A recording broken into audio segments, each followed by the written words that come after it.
So here reading In Flight by Carolyn Petit is Samantha Kyu, and I am turning over the whole screen to you now. All right. In Flight. I was born on November 2nd, 1976, the day Jimmy Carter was elected president. Did you know that, Susan? Sometimes I forget what I've already told you and what I haven't. When people ask me what's my sign, I wish I could just tell them that I was born on the advent of Carter. I think it would teach them more about me than any astrology has to offer. Of course, the first president I actually remember was Reagan, but I was much too young to understand him. It would be a long time before I grasped that there was no place for me in all the high-riding prosperity of the 80s, that most of the malls I frequented as a youth would be ghost towns in my adulthood. In his speech on July 15, 1979, Jimmy Carter said, "We've discovered that owning things and consuming things does not satisfy our longing for meaning. We've learned that piling up material goods cannot fill the emptiness of lives which have no confidence or purpose." I don't know how anyone can hear those words and not sense the wisdom in them. And yet Americans of the time scoffed in response. We chose instead Reagan's shiny, empty promise of things. We chose a death march into the maw of capitalism, forgoing compassion and communion, and even as the ground beneath our feet grows shakier and shakier, we've never really looked back. Some of us have been left unmoored by life in a world that feels all wrong to us, wanting to scream that this isn't how we're meant to live, but we know there's no one to hear us. We know we'll seem like the crazy ones. If I'm honest, I'm so scared that I'll be drifting like this forever, that I'll never find a place to belong. I go to acupuncture when I can afford it because it's one of the only times my body learns to relax in this world that keeps me afraid. I can feel safe in that chair, the needles working their magic on my nervous system, knowing that for a brief time I have nowhere else I need to be. During my acupuncture appointment last week, I was floating in that fleeting space where my body briefly remembers what it is to let go of fear. My mind conjured a vision of a locomotive chugging through a vast desert.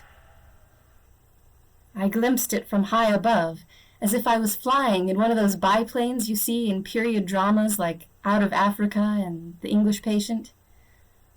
The track was just a black strand, a little ribbon against the sand dunes far below, which were tinged pink by the light of a dream sunset. I don't know why I'm telling you this, Susan. I guess it's because I want you to know me. But I'm not sure what that means. What can I tell you that will show you who I am? Is it facts about me, like where I was born, my parents' names, the shitty jobs I've had?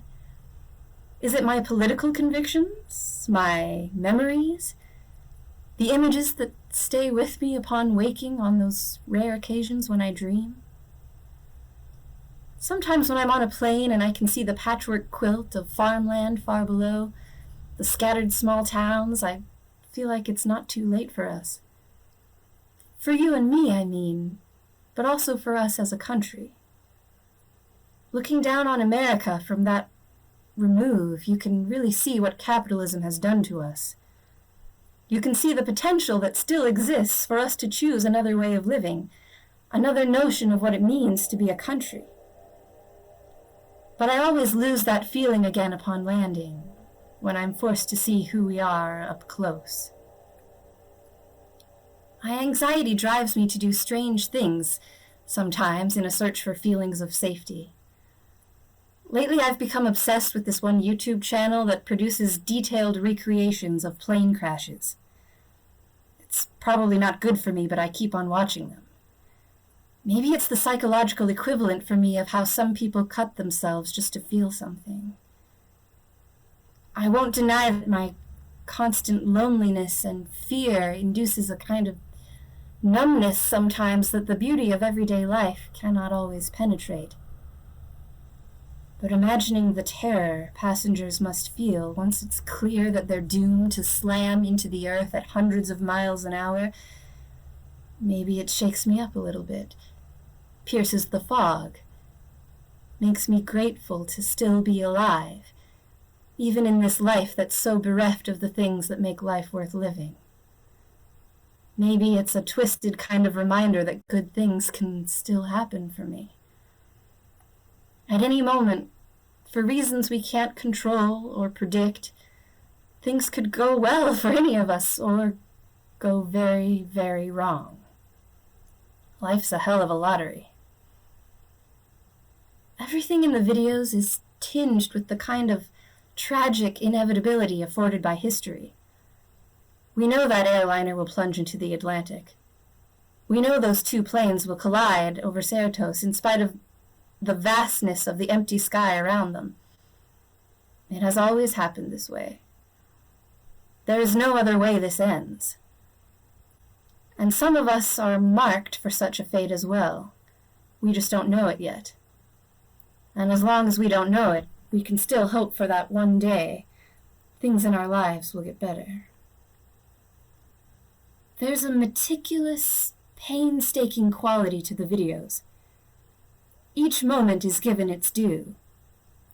Often there's a good deal of time before the first warning signs of impending disaster even arise. You can see the plane flying above the clouds, its frame glistening in the sun, and because it's a video, you can always go back to that moment.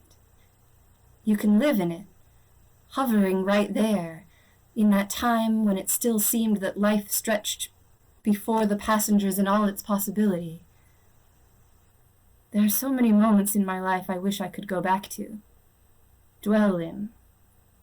Moments with you, mostly. Of course, in many of those videos, we learn that dozens or even hundreds of people died in the disaster being depicted. But sometimes the planes land safely with no loss of life despite facing a crisis. Or sometimes fate picks just one person or a handful of people to perish while others aboard must bear witness to the horror of their final moments and then carry on with their own lives, knowing it could have been them. These are often the details that affect me the most.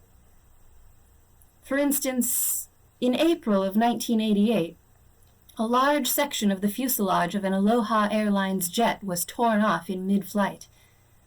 And remarkably, the only casualty was a flight attendant who was sucked out of the plane. I think about how lonely she must have been, falling through the sky, selected solely by the whims of fate among everyone on that plane for instantaneous exile. What was it like for her, knowing this was it, knowing that she was forever beyond the reach of her fellow human beings? Anyway, Susan, I don't want to be alone anymore. I want my presence on this planet to mean something to somebody.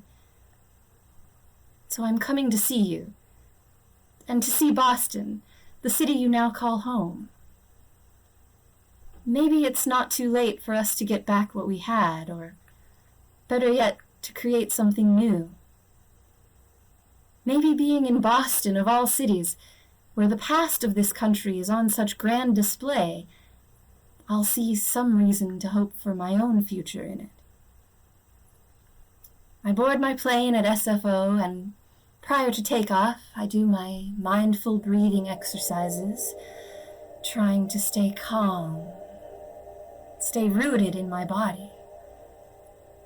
As I feel the plane accelerate and ascend, I imagine that I'm being cradled in the hands of a towering, benevolent figure, that I am safe and protected, and being gently carried from one end of America to the other. It strikes me that we should feel that way all the time, like there's someone looking out for us. But we don't. There isn't. Not really.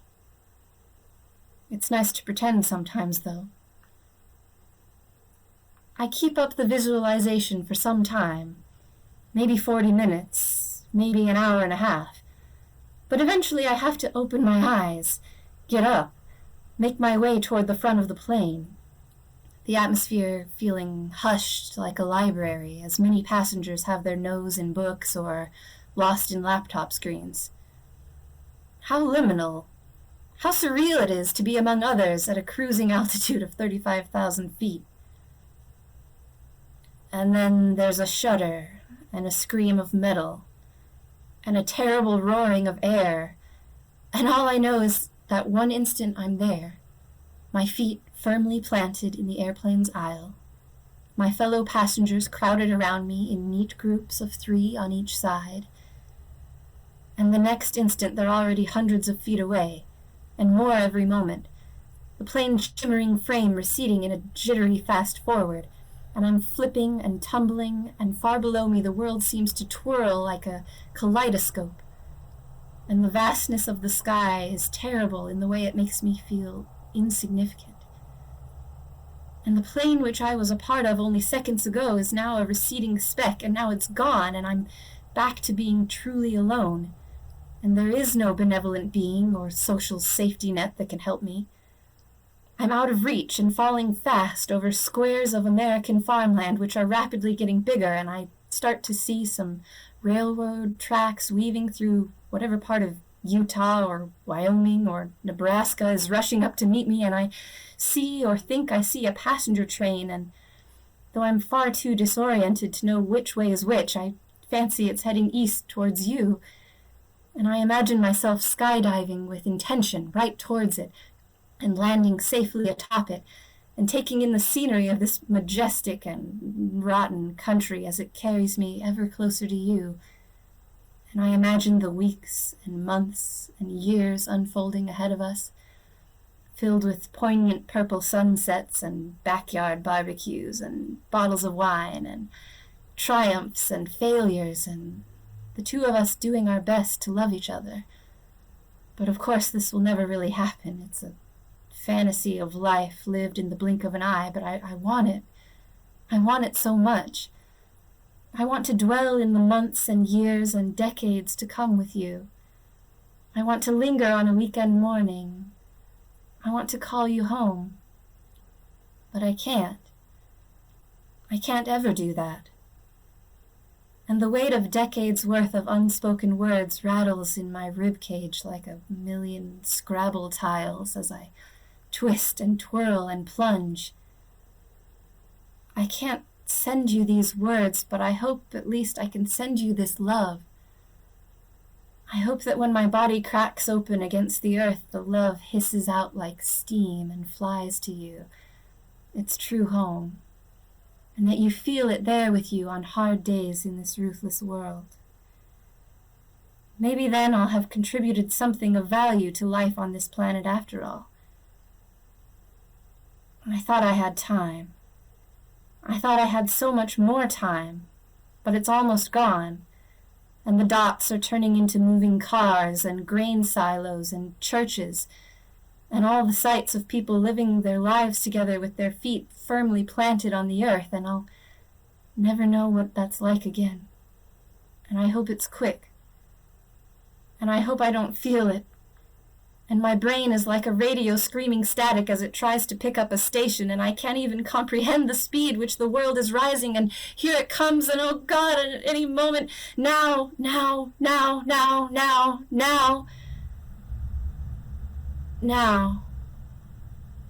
I'll hit the ground.